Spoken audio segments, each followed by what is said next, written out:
What's going on, everybody? My name is Michael Weir, and today it is Friday the 13th. And since it's Friday the 13th, I wanted to talk about a Friday the 13th movie.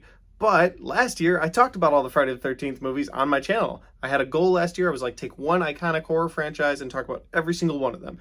And then I picked Friday the 13th, and then I took like a bunch of Fridays in the summer, and I talked about each one individually, and it was a good time. I liked it. If you want to watch those videos, you can go check that out on my channel. But with all that said, it's Friday the 13th, and I want to talk about Friday the 13th. And I thought, well, I can make a speculation video about the upcoming Friday the 13th show.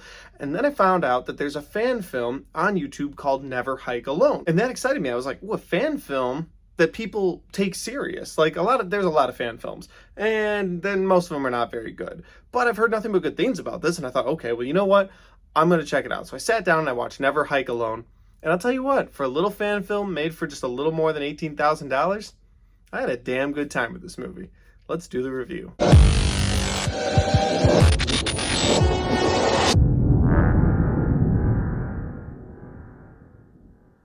And so, guys, Never Hike Alone is directed by Vincent Assanti. It's also written by him. This was his brainchild. This was his imagination come to life. And it's just cool to see people follow their dreams and get to make a movie like that's. It's so inspiring. It's really cool to see. And the movie stars Drew Lighty. I think that's how you pronounce his name. If I'm getting that wrong, I apologize. But he plays Kyle McLeod in the movie. And Kyle is an adventurer. He's a YouTuber, a vlogger. Well, they don't specifically say YouTube, but you get the idea. He's going through the forest with like a GoPro camera, and he's running around and showing people what he does.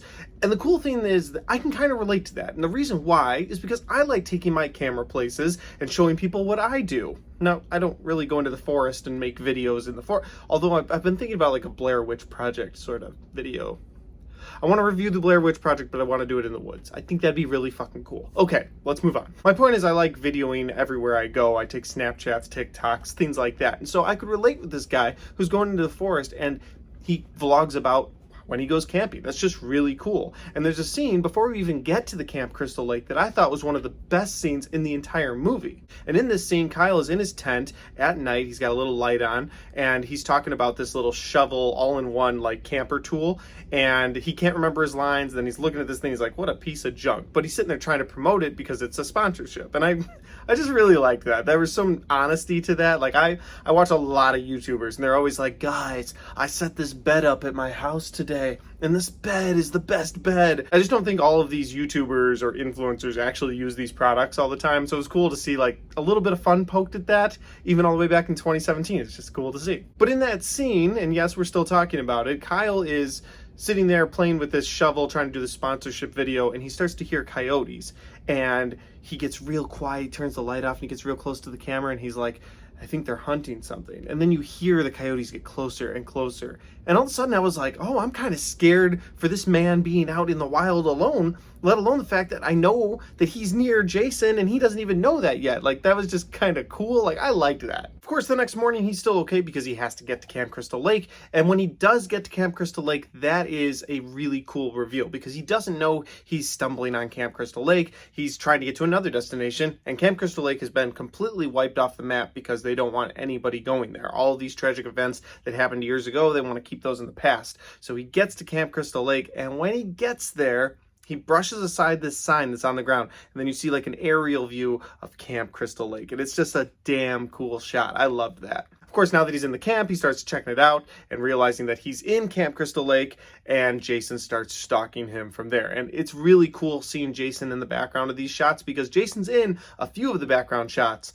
But because of that, they make you, the viewer, search every shot of this movie for Jason. That is damn good filmmaking. I like that they did it enough at first so that every time Kyle's talking, I'm looking in the background trying to see if I can see Jason on either side of the screen while Jason's sitting there talking to his camera. Like, again, it's just damn good filmmaking, and I like that. Now, I don't want to spoil the rest of the movie. I really do want you guys, if you've never seen this movie, Never Hike Alone, I want you to go and check this thing out. So I've given you sort of a synopsis, what's going on with it. It's an hour long. It's a fan film. There's not a ton of things going on. It's a guy in the woods who stumbles on Camp Crystal Lake and then gets into a battle with Jason.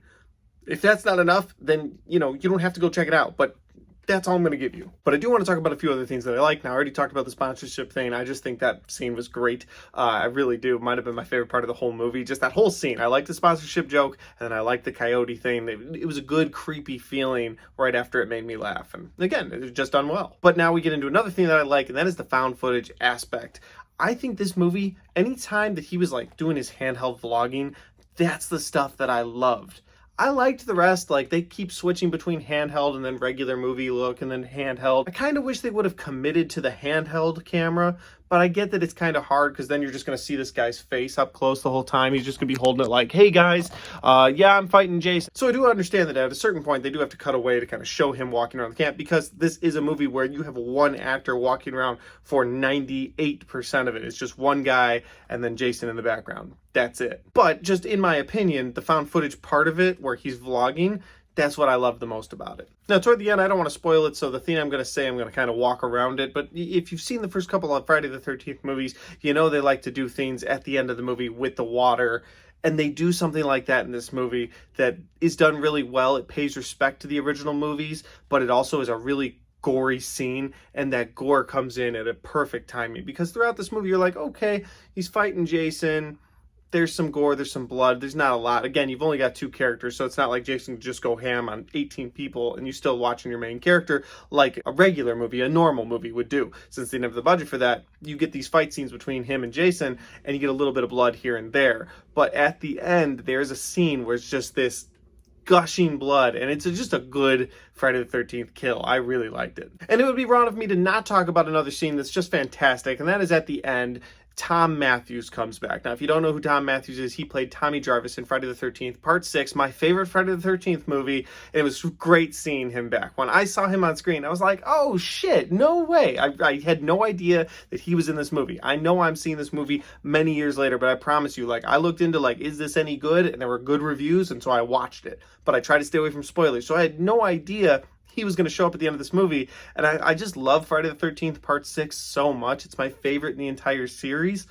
And seeing him in this movie, seeing him show up as Tommy Jarvis in this movie, it was so cool because it just connected that universe. And I liked that. I liked when he called him an asshole. That was great. Overall, guys, I will say this is a fun way to return to the Friday the 13th world. It's a fun way to return to Camp Crystal Lake. Listen, Friday the 13th has been tied up in legal battles forever, and they finally reached some sort of a deal, and they're giving us a Friday the 13th show. Now, I'm not saying the show won't work. It might work great, and that's fine. But we've seen Jason go to space. We've seen Jason in hell. We've seen Jason fight Freddy. We've seen him all over the place. And so it's kind of fun to see a different production team take over Jason and say, here's what we're going to do with it. So between the found footage aspect of this movie, Jason being creepy as hell, that one scene with the coyotes that I just loved, and Tommy Jarvis showing up at the end, I had a great time with this movie, and I did not expect that at all. I was like, okay, I hope I enjoy this. If I don't, I guess I'll talk badly about it, but I don't want to. Like, I don't want to rag on a fan film. The fact that I have nothing but positive things to say about a fan film is just awesome. I can't wait to revisit this again.